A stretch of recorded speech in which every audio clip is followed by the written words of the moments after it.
Hello, ഇന്ന് June 5 പരിസ്ഥിതി ദിനമാണല്ലേ. ഇന്ന് രാവിലെ തന്നെ അപ്പുറത്തെ വീട്ടിൽ ഉണ്ണിക്കുട്ടന് ചെടി നടുന്നൊരു ഫോട്ടോ വേണമെന്ന് പറഞ്ഞിട്ടാട്ടോ അമ്മേനെ വിളിച്ചെഴുന്നേൽപ്പിക്കുന്നത്. അതായത് നമ്മൾ ബ്രേക്ക്ഫാസ്റ്റൊക്കെ കഴിച്ച് കഴിഞ്ഞ് വ്യാഴാഴ്ച കഴിഞ്ഞിട്ട് പള്ളിയിലോട്ടൊന്ന് പോവുകയാണേ. അപ്പോൾ നമ്മുടെ പേടകം എടുത്തിട്ട് നമ്മളിതേ പോവുകയാണ്. ഇതാ കാണുന്നതാട്ടോ നമ്മളെ പള്ളി. ഇവിടുത്തെ ഏറ്റവും വലിയ സ്പെഷ്യാലിറ്റി എന്താണെന്ന് വെച്ചാൽ ഈ പള്ളിയിലെ വിശുദ്ധൻ എന്ന് പറയുന്നത് വിശുദ്ധ യൂദാസ്ലിഹായാണ്. ഈ പള്ളി ഇരിക്കുന്ന സ്ഥലത്തിൻ്റെ പേരും യൂദാപുരം എന്നാണ്.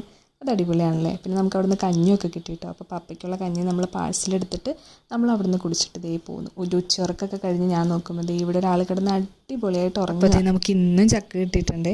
ചക്കയൊക്കെ കഴിഞ്ഞ് ഉണ്ണിക്കുട്ടൻ ദേ ഹോംവർക്ക് ചെയ്യാൻ വന്നു. അപ്പോഴാണ് ഞാൻ റബ്ബർ ശ്രദ്ധിക്കുന്നത്. എന്ത് ഭംഗിയാലേ.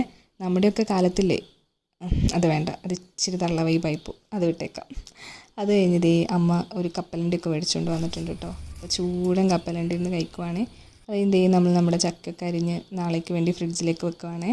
എന്നിട്ട് നമ്മൾ ഈവനിങ് കഴിച്ചത് നല്ല ആവി കയറ്റിയ ബ്രെഡും ചിക്കൻ കറി ആട്ടോ. അപ്പം ശരി, എന്നാൽ പിന്നെ കാണാം.